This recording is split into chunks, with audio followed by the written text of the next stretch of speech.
the president yesterday revoking the security clearance for former CIA director John Brennan. Now, the president had threatened to do this. I think it's the right thing to do. I think he should get rid of all their clearances, not just Brennan, Clapper, Hayden, all of them. People in the Bush administration, the Clinton administration, McMaster, that left the Trump administration. They all should get revoked. This is my point. You're no longer serving the government. Why on earth do you need a security clearance? Can somebody explain this to me? Well, because, they have institutional knowledge and we might go to them. Baloney, you got your own people in there. You're not going to them for that. But here's what they're doing with it. They're profiting off it. So basically, you get a job there in security. You get that clearance. You have it for life, and then you profit on it by selling your wares to CNN and MSNBC and Fox News and whatever else station is out there, and you write books on the information you're getting. That's your credibility. I mean, you want to serve the government, serve the government. I keep telling you, these people, they go to Washington, they tell you they're going to serve. They're not serving anybody but their own pockets. Washington, D.C. is the most corrupt town in America. Trump knows it. We know it. That's what he's trying to clean up. When he talks about draining the swamp, that's what it is. Somebody text me and tell me why former security personnel serving the country or the government that are no longer with the government need a security clearance. Like, why does Michael Hayden need a security clearance? Do you really think that Tom Bolton is calling up Michael Hayden and asking him for his guidance? Or Brennan? Or Clapper? Or McMaster? For me, this is not a partisan issue. And yes, he revoked Brennan. He should revoke them all, because now it's like he's targeting Brennan. Get rid of all of them, including McMaster and anybody else who served in the Trump administration, the Bush administration, the Obama administration, Clinton, Carter, all of them gone. No security. Tell me why that doesn't make any sense. Now, CEO of Twitter, Jack Dorsey, has banned right-wing conspiracy theorists, and that's really what it is, so let's just call it what it is. Alex Jones, suspended from his company, can't run on Twitter. I'm not in favor of this. Look, I don't listen to Alex Jones. Anybody that knows me knows that I'm not a fan of InfoWars, but I choose not to listen to Alex Jones. I choose that. I got 1,000 other choices, don't I? I don't go to Infowars.com. I don't download his stuff. I don't listen to his podcast. I don't listen to his radio show. I would never carry it on my network. I don't dislike the guy. It's just not for me. It's not for me. I don't believe it. Somebody sent me a clip 4 or 5 years ago. I don't remember. And I'm very suspect. Anybody said, oh, no, you got to watch this. Please, beg me, watch it. So I watched the clip, and basically they're saying that the federal government is putting up camps in Texas for internment so they can take over Texas and intern all the citizens with guns. And they were showing these camps that they were setting up and training to take over Texas. I mean, I just, I hit the delete button and said, thank you for wasting 18 minutes of my life. Not interested. I'm not interested. Doesn't mean you have to ban him. If you don't like my show, don't listen to me. Don't download my podcasts. You don't have to do it. There's not a gun to your head. Does that make sense? So why are you banning these people? I shouldn't be banned. He shouldn't be banned. Antifa, if they have AntifaRadio.com podcast, they shouldn't be banned. Don't listen if you don't like it. Why do you have to ban them? I mean, people are imbeciles. Like, oh, we have to ban them, but because, somebody might believe them. Well, then, look, there's the Sci-Fi Channel. What are you going to do, ban that? People are looking at the Sci-Fi Channel and they think it's real. So let's ban that. Let's ban Trump's tweet because that's, he makes things up. Let's ban that. Let's just ban it all except things that you agree with.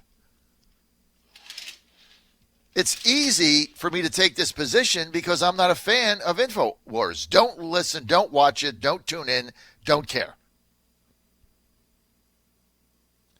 But there is a right of First Amendment. And the internet is a free source. That's the thing. It's open and free. It's like the Wild West. That's why nobody wants to give the government more control over it, especially me. Doesn't matter what you write. You vote, you choose with your ears or your fingers or whatever that may be. So Alex Jones He's got to get sponsors and get hits and things like that. And if nobody goes on his site, he's not going to make any money. I've told you, these guys are all paid now by the click. So they have to put up, in order to make money. See, I don't run my company this way. I never got into it. And now, you know what? Short-term pain, long-term gain. Best thing I ever did. A lot of people said, oh, you got to go to this, institutional click advertising. They just serve it up. The more clicks you get, the more money you make. Put it all over. Well, in order to do that, you have to have provocative headlines that you're constantly serving people up via email so they click on it. I've never done that. I have a different model. Short-term pain, long-term game. I'm not a slave to the click. These people are slave to the clicks. So a lot of these companies they have to put up these crazy headlines to get people to click on the site. No different than Drudge. At least the thing, Drudge has the headline, but then you click on it, and it's a story in the Times, Journal, LA Times, or something. It's not somebody on a blog making it up. That's the difference. So Drudge has figured it out, and they've got the model for that. So they have the provocateur headline, but you click on it, and it takes you to the Wall Street Journal. So that's just their headline of the headline. You get paid by the click. But it forces your company to behave in a different way. And I don't want to do that. If I had to do that tomorrow, I'd just retire. I just wouldn't do it. I'm not interested. I'm too old. I'm 60. I'm going to do it the right way, or I'm not going to do it. But I'm still going to defend Alex Jones' right. I'm still going to defend his right to publish. Don't like it, don't read it. Very simple. The president yesterday revoking the security clearance again for former CIA Director John Brennan. This is a symbolic move, and it underscores the president's frustration with what he views as political bias against him among the current and former national security officials.